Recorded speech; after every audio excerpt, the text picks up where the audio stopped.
Uh, I'm recording this video. I hit 250 sub. A strong goal. 300, maybe, I don't know. I don't know why I'm celebrating on 250. But yeah, it's a hard goal. I was like staying at 247.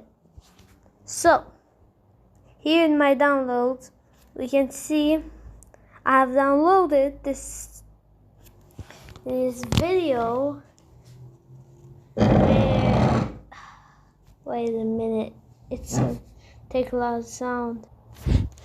Okay, that's done. So we will just watch this video of this chess vibes, and let's see if we can solve. This position, black has just promoted their pawn on c2 to a queen on c1. Okay. And despite the fact that it might look like it should be an easy win for white, I can guarantee you that is not the case. There is something very interesting going on in this position. But before I say too much and spoil it, if you'd like to pause, it's white to play and win, but there's only one correct winning move for white, despite the fact that white has 3 pawns that could potentially become queens. What do you think the winning move is for white? Go ahead and pause and take a look. If we go back to the position,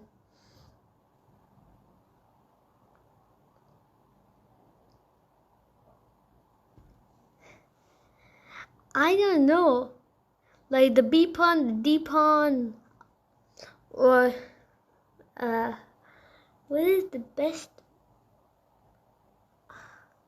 I don't want to push like the G pawn down there next to the king, because if I push the check, it's not checkmate. They have en passant the rule of H and rule of chess. I don't know, I'm gonna say the D pawn. Go ahead and pause and take a look. The D pawn. Well, if you had a chance to look at that, the reason why it looks like an easy win for white is because you could really just get any queen that you want and then follow it up next move by getting another queen. And how is black going to stop you? All your pawns are nicely connected, are only one space away from becoming a queen. What could possibly be the problem? Well, as we've seen in a lot of these positions, black has a stalemate trick. So for example, if we start with this pawn, if we push it forward to get a queen, black is simply going to play the move queen to h1 check, which forces our king to capture the queen. We have nowhere else to go because of the pawn here. But after we take it, because of the position of our queen defending this pawn, black is stalemated. And black has no moves. It's a draw. We don't win. So that's kind of the issue, and that's kind of what we have to watch out for. If you look at this pawn, the same kind of thing will happen, except in a different way. Black is going to play the move queen to f4 check, putting us in check here, and we really can't ever get out of the checks. So for example, we try to retreat, the queen just comes down again. We try to run up here, the queen just comes over and checks us again. We try to run, check. Oh my run, God. check. And black can just keep doing this, and we can't ever get away from the checks. Even if we try g3, same thing. Okay, so we can't get away. So going back, that's we have the worst feeling of this chess. move and this move. You might be saying, okay, but we'll just push this one, get the queen here. What is black going to do now? Well, it's the same kind of idea. Queen to f4 check. We go here, and now black has an amazing move. If you would like to pause, what do you think they would play here? They would play... They would not have... let's check. What could they do?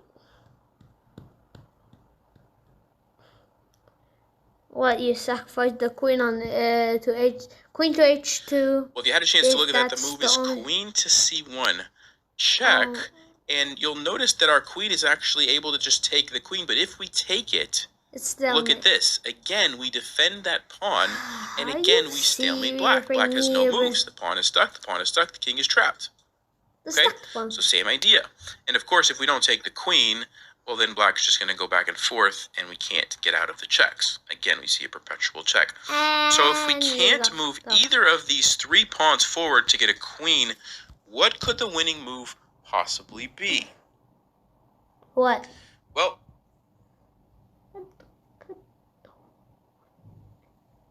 Ou possibly.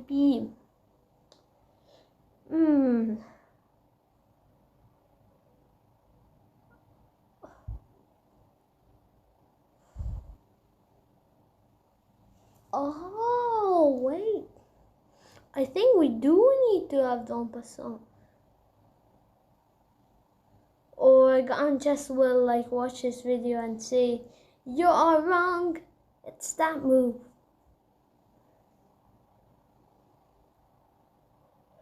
I'm gonna en passant. Pawn to g4. Pawn to g2 from g2 to g4. Check. Pawn will en passant. King takes. Oh, it's still. And then still sack for the queen. Oh no. This is gonna take a million years. The only winning move in this position is to push the c pawn forward. Push the c pawn forward, but instead of getting a queen, we promote to a rook. And if you think about the line that I just showed you, you probably understand why that's the case. Because if black tries to play queen to f4 check, and we go back and they try to go for this fork again, guess what? Now we can just take it. Because our queen no longer controls this pawn, which means black actually has a move. Game goes on, and now we win. So you can see the importance of not having this be a queen, but a rook. Okay, great. But black, of course, doesn't have to do that. So we go back here, we get the rook. Black instead plays the move queen to b2. And again, we have a very tricky position. It's white to play and win. What should we play here? Well, if you had a chance to look at that, you might have been tempted to say b8 queen, because it's defended by the rook. It controls the diagonal, which is what we want, so black can't put us in check. The problem is, black can put us in check, and they will, and we have the same issue again. If we take it, our queen defends the pawn, it's a stalemate, and of course, if we try to run, black's just going to keep putting us in check, and we have no way to get out of the checks. I think I so again, we run into the same Wait. You promote to the bishop, and if the queen check, you take with the bishop, and nothing is protecting the pawn, and then you win. Easy peasy squeeze. Same thing, queen to e5 check. We have no way to get out of the checks. Okay, so what's the winning move? It's b8, but instead of a queen, we get a bishop. Yes! Because yes, we control the diagonal, but now, if black were to play queen to e5 check, guess what? We just take it. Queen is no longer defending this pawn because it's simply a bishop. The king can take, and we win the game. So we eliminate that stalemate idea by promoting to a bishop. Now, black is not done yet, and they play the move queen to d4. And again, you have to be careful. What's the winning move here for white? I see what he's gonna do. I saw it. No, wait. If we take with bishop's stalemate. No, he is gonna. I think he's gonna put the queen on f4. If you're dumb enough and you take with the bishop, it's stalemate. But if you take with the pawn, you are simply winning. Look at that. Hopefully you didn't say promote to a queen, because guess what? If you do that, black is going to hit you with queen to g1 check again, taking advantage of the fact that our queen is defending the pawn. And again, it's a stalemate. Black has no moves, and the game is a draw. So what's the winning move in this position? The only winning move is to promote, but not to a queen, but to a rook. And so now we have under-promoted all 3 pieces. And it was all kind of the same idea. We had to avoid the stalemate by defending this pawn. And so now, if you look carefully, black has one final trick that they can try. It's the move queen to f4 check. What should we play here? If we take with the bishop, It's stalemate. If you take with the pawn. To look at that, the move is not capturing the queen, of course, because if we take the queen, again, we see the same stalemate idea. We've defended the pawn now with the bishop. The game is a draw, but what we can do instead is simply drop our king back to h1. And notice how now black doesn't have the checks as they did before, because our rook is simply there to take it. And since it's a rook and not a queen, it's not ever going to defend the pawn. Of course, if they go here, we could simply take it. This guy's not defended. Something like this, black would have a move. There's no more stalemate tricks. The only thing that black could try would be to play a random move with the queen.